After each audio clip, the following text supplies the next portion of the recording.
The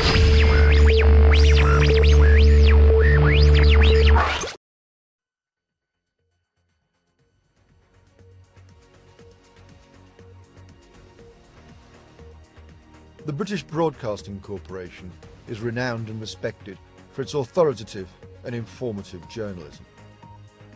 A news organisation of record, its reporting is followed up by journalists across the world. The BBC was founded on the values of independence, impartiality and honesty.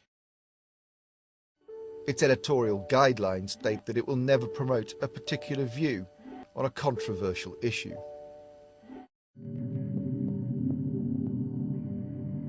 For around 70 years, the nation has trusted Auntie Beeb on her mission to inform, educate and entertain, even in times of war. In 1944, George Orwell, who had recently resigned from part of the BBC under control of the Ministry of Information, said, "The words I heard it on the BBC had a new meaning.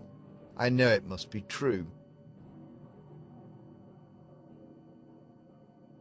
Over the years, the BBC's reporters have won countless awards for their reliable and balanced coverage of world events and matters of public interest.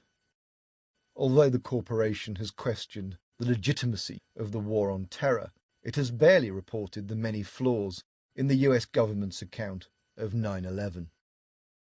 However, critics of the official story have begun to surface on the BBC.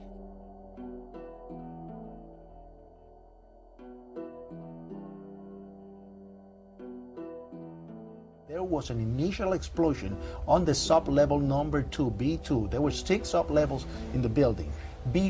Prior to the plane hitting the building. There are at least 10 characteristics of the way these buildings came down that can be easily explained by the use of explosives. And on other mainstream news channels. And the reason they're carrying out these false flag operations and blaming Islamic extremists, for example, is so that they can invade countries like Iraq and Afghanistan. And of course that's all very good for the arms industry, the oil industry and the finance industry. Okay, hey, slow down. I think you're going to... I've just got to join the dots up here.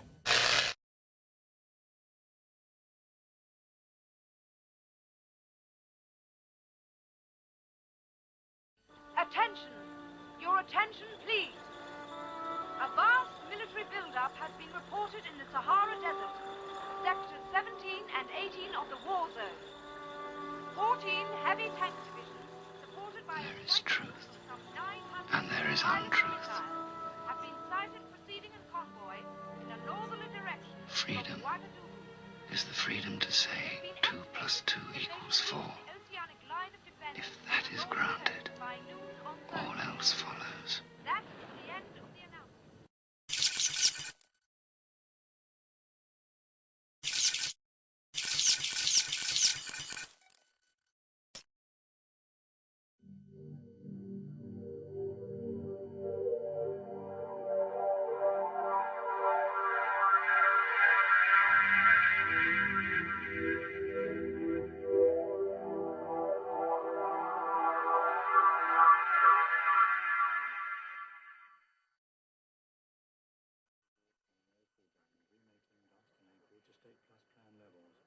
Indigo 1980 level in dust, output by 48%.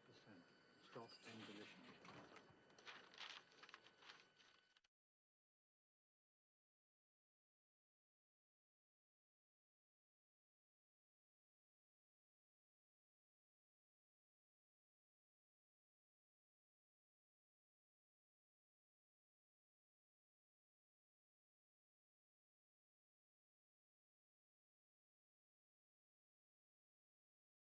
When the BBC first came to examine the evidence surrounding a matter as grave and far-reaching as 9/11, the corporation abandoned its founding values.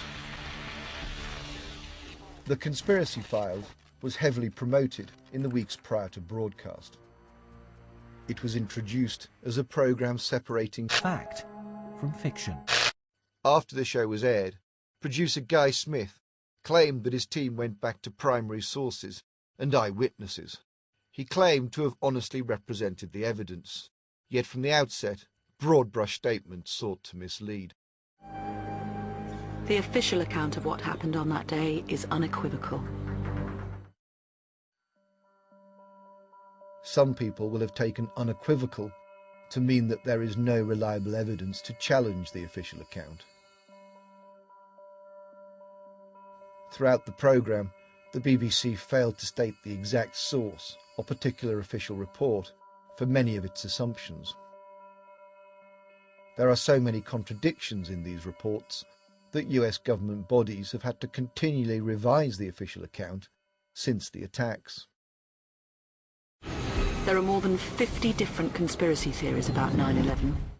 What the BBC should have said is that there are hundreds of questions which the official story does not answer.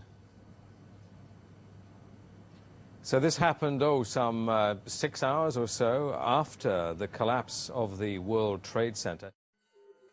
There is an abundance of scientific and forensic evidence to support alternative theories, yet the BBC and other mainstream news corporations have continued to dismiss this information as conspiracy theory.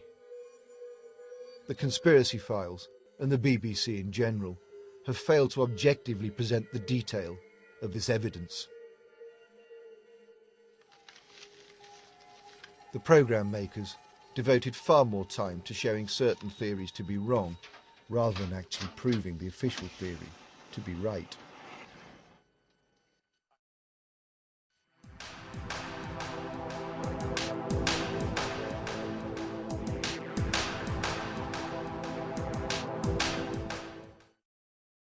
After 2 years of planning, Osama bin Laden's 19 young martyrs, armed with knives and box cutters, casually walked through airport security and hijacked 4 planes. Then, within the space of 77 minutes, they destroyed the iconic symbols of America's power, taking nearly 3,000 lives with them into the flames, 67 British people among them. Although this is what the 9/11 Commission accepted, the evidence simply isn't there to make this claim. But the Conspiracy Files didn't reveal this. Instead, this key aspect of the official account was taken for granted. The FBI has confirmed that it does not have enough evidence to link bin Laden to 9/11, yet the BBC didn't mention this. So on the poster it says bin Laden is a suspect in other terrorist attacks throughout the world. There have not been formal charges, indictments regarding September 11th. When the British government reported that Osama bin Laden and Al-Qaeda planned and carried out the attacks, the Prime Minister was obliged to admit, "This document does not purport to provide a prosecutable case against Osama bin Laden in a court of law."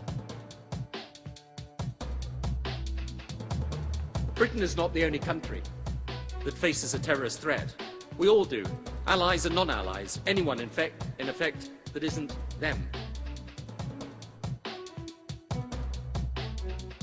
Experts have examined the videotape which the US government used as proof of bin Laden and Al-Qaeda being responsible for the attacks. They have widely concluded it is a fraud. At the same time, the intelligence agencies have not authenticated the tape.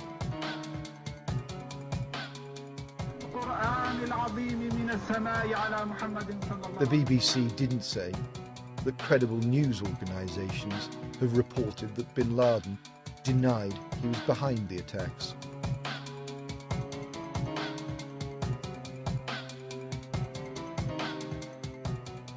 In September 2002, FBI Director Robert Mueller admitted on CNN that there was no legal proof to prove the identities of the hijackers. No Arab names were on the available flight manifests. And respected news organisations, including the BBC, have reported that some of the alleged hijackers are still alive. Why would the producers choose to ignore evidence gathered to the standards of their own organisation? Instead, The conspiracy files included 2 suspected hijackers checking in for earlier connecting flights. Why did the programme not point out that there is no publicly available CCTV of any of the 9/11 suspects where the hijacked planes allegedly took off? The producers also failed to report the long-standing, well-sourced information detailing the symbiotic relationship between the CIA and Muslim terrorists.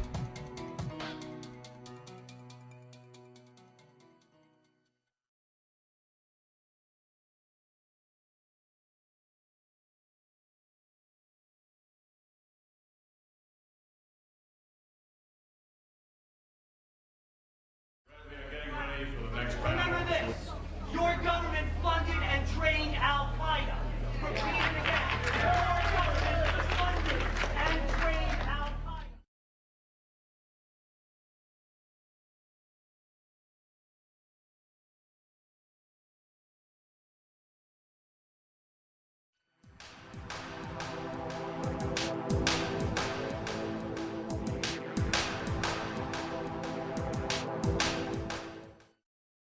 There happened to be a routine defense training exercise taking place at the US Air Defense Command. So when the first reports of a possible hijack came through from civilian air traffic control, 57 minutes later, some of the military thought the reports were part of the exercise. We have a problem here. We have a hijacked aircraft headed towards New York, and we need you guys to scramble some F-16s or something up there. What? Is this real world or exercise? No, it's not an exercise like this. But in the confusion, it was a further 9 minutes before interceptors were scrambled.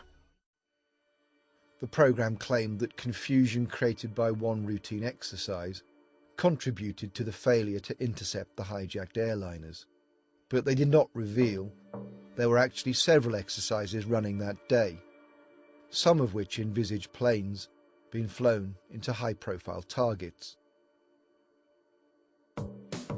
The BBC didn't examine in detail any of the exercises running that morning, or how they might have affected the response times of the most advanced air force in the world. Davin Coburn suggests the military was slow to respond because they were simply unprepared. A passenger airline hadn't been hijacked in the US since 1979, and now there were 4 at once. Davin Coburn, a journalist for Popular Mechanics, was the only proponent of the official story interviewed by the BBC regarding the Air Force response. The BBC and Coburn implied that the United States Air Force was not in a position to cope with hijacked aircraft. Yet from September 2000 to June 2001, there had been 67 successful mobilisations of fighters in response to off-course aircraft.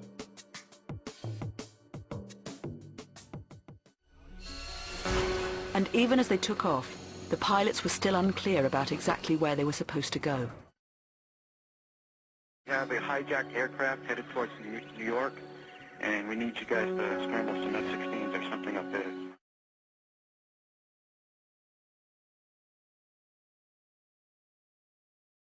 Jets scrambled on 9/11 took off from faraway bases and flew at a fraction of their top speed. Yet the programme makers did not include this or details of standard operating procedures in the event of a plane going off course. Traditionally, hijackers don't attempt to disappear. In this case, they turned off the transponders, and so when they went to primary radar, when air traffic controller tried to find them, there were like 4,500 blips that looked identical across the United States. And these hijackers were turning planes back around. They were taking them off their desired course. Air traffic control in Cleveland was looking west, trying to find Flight 93. His theory does not confer with all the available data.